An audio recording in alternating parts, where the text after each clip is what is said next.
Today we're going to be talking SWTVC March Madness nominations.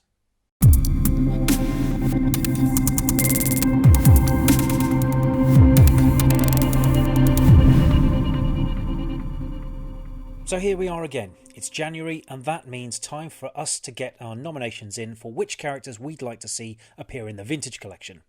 For the last 4 years, the SWTVC team on Instagram has run a bracket-style tournament whittling down the 64 most wanted newly sculpted characters down to 1.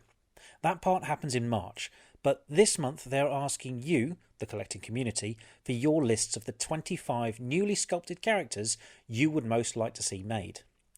Many of the characters that have appeared on the bracket in the past have since made it into the line, and while the tournament is not affiliated with Hasbro, they have confirmed that they do pay close attention to the results. You can submit your lists at the link in the description, and be sure to rank your choices in order, as your number 1 pick will get 25 points, your number 2 will get 24 points, and so on. Once all the nominations have been received, the top 64 characters with the most points will make it onto the March Madness Bracket itself. Do consider when you are making your list that they are asking for characters that would require all new, or at least mostly new sculpts. For example, although I really want Theron Net, X-Wing Pilot Red 10 in A New Hope, most of that figure could be made using the existing X-Wing Pilot body and a new head and helmet deco. I mean, come on Hasbro, it's right there, just make it happen already.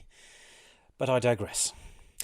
If you do have further questions about it, the SWTVC team did a live stream the other day to explain the tournament in more detail. Again, link below.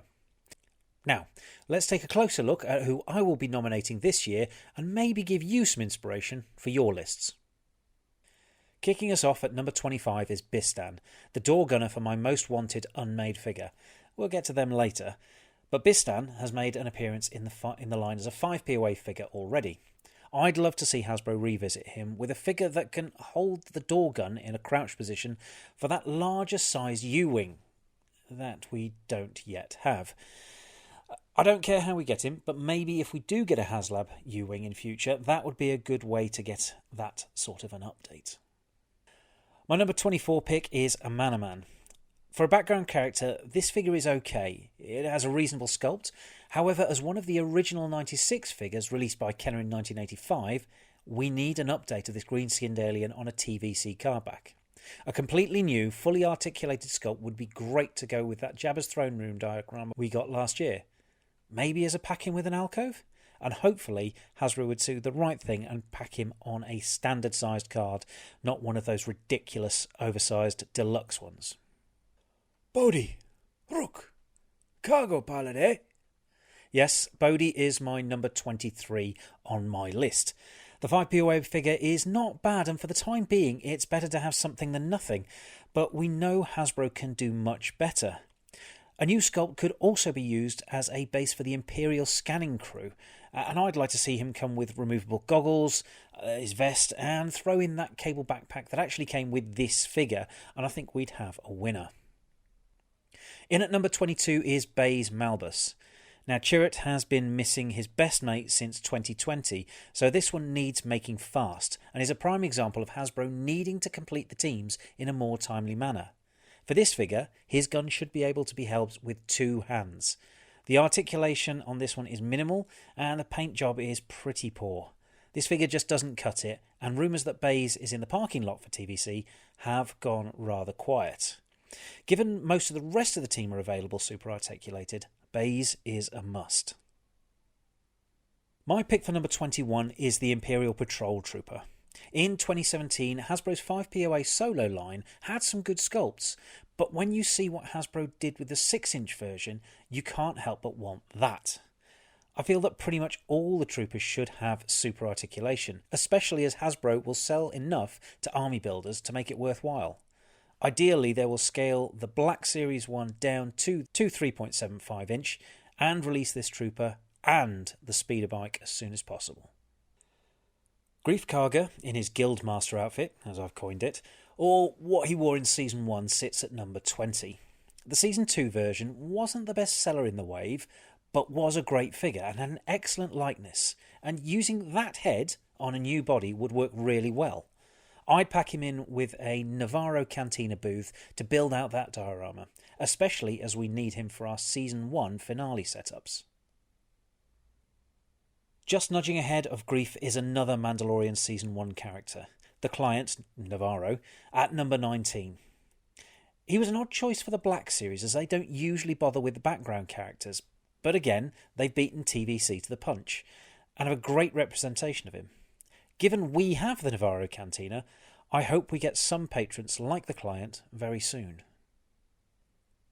We have a fair few figures from the Mandalorian series, but I am surprised that we don't have number 18 in my list, Miggs Mayfield, in his Bothan 5 jailbreak outfit. The tank driver version of Miggs gave us the head sculpt, and with the Black Series already having a version available, this should just be a simple case of scaling that down and slapping it on a TVC card back. Hasbro did make some concerning comments recently about thin walls around articulation, which does have me a little bit worried for the over-the-shoulder blasters, but these are a must for the figure, so I hope Hasbro do persevere and get that right. We were promised figures that interact with the Razor Crest would be on the way during that campaign, and there aren't many characters who have had more interaction than Q90. After all, he did actually plug into the Razor Crest. Hasbro need to make good on their promise and get my choice for number 19 made as soon as possible. The Black Series one is nice, and while it could be scaled down for TVC, I'd actually like Hasbro to revisit the knees and elbows to get a better range of motion. The number 16 pick is from Shadows of the Empire. Now I know that is now Legends and no longer canon, but it is still a relevant source. This would either be the Coruscant Guard or Luke Skywalker in his Coruscant Guard disguise. I know it's on Hasbro's mind, as they have just announced him in the Black Series. Despite the bulky aesthetic, I do love this figure. But that said, I really want a super articulated update. An all-new figure with Luke and Lando heads would be absolutely amazing. My number 15, Kane Addis, has appeared on quite a few Most Wanted lists over the years, but so far we are still left wanting. This custom from local Gotol is a good approximation of what the full character may look like, and it's probably the way to go, as there is less than no chance that we will get this one in the Hasbro line unless fans make some noise for this creature. I imagine given the size and proportions of it, it would probably end up fitting in a deluxe box, as we used to have, or as a pack-in within some sort of Jabba's Palace feature. Saw Gerrera in his Jeddah look is in at number 14. This one actually had a stunning head sculpt, and the costume also looks great, right down to his mechanical foot. The stance is a little odd though, and added articulation would massively help him balance, which is definitely something to work on for that next release. I hope Hasbro do get around to an update, maybe even get multiple releases along with the Jedi Fallen Order look. He's definitely a popular character, and I hope he makes it into the line soon. Blue Snaggletooth. The Anomaly from 1978 is still the best version of this figure for me, and I find it insane that he was not included as one of the tiers in the latest HasLab. For a new one, the reference here should be Gentle Giant's statue of Blue Snags. Great proportions, unlike the overly bulky torso and head of the original Trilogy Collection figure. This is an absolute must for our cantinas, and hopefully Hasbro do him justice. Number 12 is Jyn Erso in her Imperial Ground Crew disguise. The Ground Crew figure was my first Rogue One purchase, and a decent sculpt for the time. While it's great that we have this version of Jyn, it's sorely lacking in articulation. Jyn in this outfit would have to be an all-new sculpt, but it would be a sensible sculpt to make, as it works as an army builder. And the head sculpt would also be good to update some of the older Jyn figures already in our collection. Oh yeah, and there's the 10-year anniversary of a certain film coming up. That'd tie in quite nicely. Sergeant Rusko Melshi in his Scarif gear is at number 11. Don't get me wrong, I'm grateful we got Lieutenant Sefla in the Rogue One line, but Sergeant Melshi is the more prominent character, and with him appearing in Andor, we really do need him. With forward planning and kit bashing, this is a solid candidate for TVC, and could be worked into a 4-pack like the Fleet Troopers and additional Melshi figures. Into the top 10, and it's 2-1B from his Empire Strikes Back appearance. This sculpt has been around since February 1997 and is in massive need of an update. While the Revenge of the Sith version is nicely articulated, it's not accurate to Empire Strikes Back. Parts of the newer version could be used, but I'd hope to see an accurate version of this droid in the mainline at some point, sooner rather than later. And Hasbro, be sure not to cheap out on the elbows. Ah, sweet, sweet Simaloo. The last completely unmade figure from the original Kenner run. The Imperial Dignitary is my number 9 pick and was seeded number 21 in last year's March Madness. Palps looks rather lost without this wrinkly guy, so Hasbro need to make him happy and get the Imperial Dignitary into production soon as possible. Number 8 may be unfamiliar to some of you.